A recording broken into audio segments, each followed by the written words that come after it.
अस्सलाम वालेकुम बच्चों, I am Afsha Jamil, your history subject teacher. I hope all of you are fine and safe. Please listen your lesson carefully. Our today's topic is development of communication network. As you know, the Industrial Revolution in the middle of the 19th century both changed all over the world. The British government carried out productive investment in the different system of communication by the land. As the result, there was growth in both agriculture and industrial output. As you know, जैसे बच्चे आप जानते हैं कि 18th century का and और 19th century का शुरू में इंडस्ट्रियल रेवोल्यूशन बहुत ज़्यादा हुई और पूरी दुनिया के अंदर हुई। तो ब्रिटिश गवर्नमेंट ने जहाँ, जैसे आपने पहले पढ़ा, बहुत सी दूसरी पॉलिसियों को इंट्रोड्यूस कराया सब कॉन्टिनेंट में, जैसे social policy, economics policy, education policy. वहीं उन्होंने कम्युनिकेशन नेटवर्क के डेवलपमेंट के लिए भी बहुत सी सिस्टम को, न्यू सिस्टम इंट्रोड्यूस कराया। उनमें पहला सिस्टम क्या था? Railway system.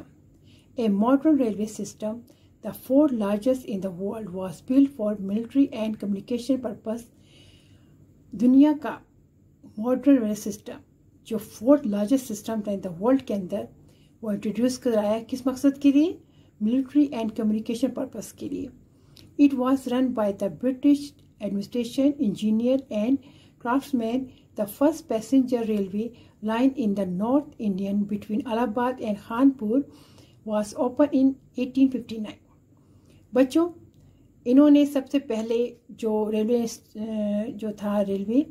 सिस्टम इंट्रोड्यूस कराया वो कहाँ, किसके बिटवीन था? इलाहाबाद एंड कानपुर के दरमियान, जो सबसे पहले ओपन किया गया 1859 के अंदर। और इस सिस्टम को कौन चलाता था? British engineer, British administrator. In the first world war the railway system were used to transport troops and grain to the port of Bombay and Karachi on the route to Britain. अच्छा, क्या हुआ जब first world war शुरू हुई तो railway system को किस मकसद की यूज़ किया गया कि यहाँ से फौजी दस्ते और यहाँ से अनाज वगैरह कहाँ लेके जाए बम्बई की और कराची के बंदरगाहों तक, और फिर वहाँ से वो इंग्लैंड चला जाएगा। The Indian railway system are a modern symbol of progress. It give thousand of job to people and industry, support to trader and businessman of India.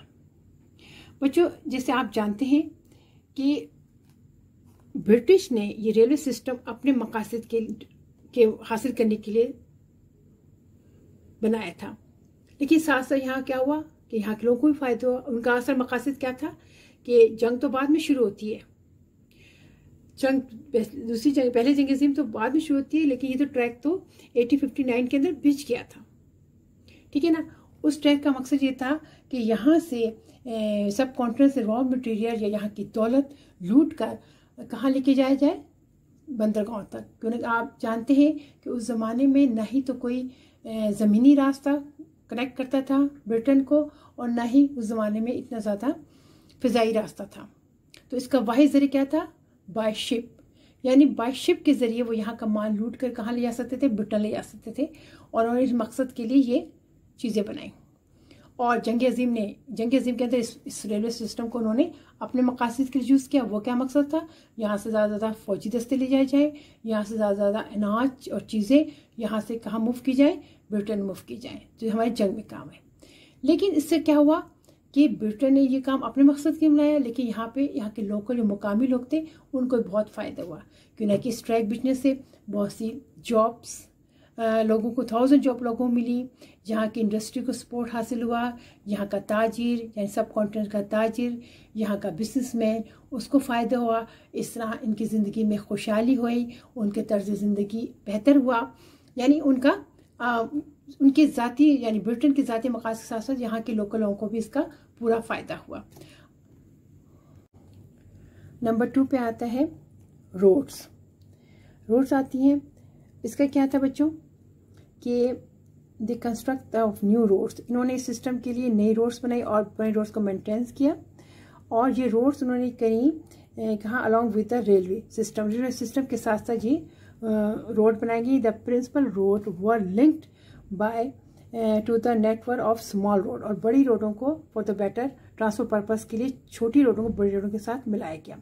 और उसके अलावा इन्होंने क्या किया, many canals were construct along with them for the purpose of easy यानी साथ साथ इनके साथ रेलवे ट्रैक के साथ रोड बनाएगी, रोड के साथ नहरें बनाएंगी ताकि ज़राअत के सिस्टम के लिए आसानी पैदा हो सके। ठीक है। और फिर सुने the public worker department was development for the project in the specially the urban area. Roadway were handled by the public worker, which were under the control of the member of the governor executive council. अच्छा बच्चों, फिर इन्होंने जो roads बनाई, जो इन्होंने canals बनाई, ये सब अर्बन एरिया बनाई, और इसको कंट्रोल कौन करता था, एग्जीक्यूटिव वर्कर करते थे, और उनको ऊपर से कंट्रोल करते थे ये एग्जीक्यूटिव काउंसिल के मेंबर थे। ठीक है। इसके बाद आता है नंबर 3 पर education system. The education system development by the British in the area include in Pakistan is one of the best in the world.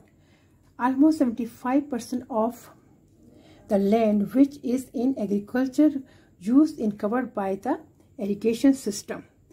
अच्छा बच्चों, इन्होंने जो एग्रीकल्चर सिस्टम इंट्रोड्यूस कराया वो दुनिया का तरक्की याफ्ता सिस्टम था, बेहतरीन सिस्टम था, और वो जिस एरिया पे कराया गया था वो एरिया पाकिस्तान में भी इंक्लूड है, और 75% लैंड का 75% हिस्सा लैंड का इसमें इस्तेमाल किया गया। उसके लिए उन्होंने क्या किया कि छोटे बड़े डैम्स बनाए, ब्रांच बनाए और नहरें बनाई। फिर इन नहरों को वाटर सप्लाई करने के लिए नहर से वाटर सप्लाई किया था, और सप्लाई किया गया जाल, इस तरह नहरों को जाल पहुँचाया गया कि तमाम जो थे रिमोट एरिया, रूरल एरिया से supply of water to remote area for the use यानी रिमोट एरिया से वाटर को सप्लाई किया जाता था। ठीक है। और ताकि और भी सस्ते दामों पे ज़राअत को सिस्टम मतलब ज़राअत हासिल किया जा सके सस्ते दामों के अंदर। बात आपको समझ आ गई है? मतलब ये कहने का है कि जो ज़माने का ये था कि इसके लिए ज़राअत के लिए उन्होंने डैम बनाए, नहरें, छोटी बड़ी नहरें बनाई, छोटे बड़े डैम्स बनाए, ब्रांच बनाए, और वाटर सप्लाई किया गया ताकि सस्ती दामों पर ज़राअत हासिल किया जा सके। ये था हमारा आज का टॉपिक जो हमने कंप्लीट किया। इसके अंदर हमने किस किस को कवर किया? हमने कवर किया रेलवे सिस्टम को, रोड्स को, railway system, roads and education. आप पिक्चर देख सकते हैं, पेज नंबर 60 पे देखिए। ये उस ज़माने में रेलवे सिस्टम का दिखाया जा रहा है, steam engine pulling the train eight A railway station. फिर यहाँ पर दिखाया है कि उस ज़माने का लाहौर का रेलवे स्टेशन किस टाइप का था। उसके बाद पिक्चर नंबर 3 है यहाँ पर दिखा है कि किस तरह ब्रांच पर ये पानी के लिए रिवर पर किस तरह से डैम बनाए गए। ये आप पिक्चर देख रहे हैं। ये था हमारा टॉपिक, आपको समझ आ गया होगा यकीनन। और अगर इस टॉपिक कोई बात समझ नहीं आई है तो अपने सब्जेक्ट टीचर से आप उनके पर्सनल फ़ोन पर पूछ सकते हैं। अपना ख्याल रखिएगा। अल्लाह हाफिज़।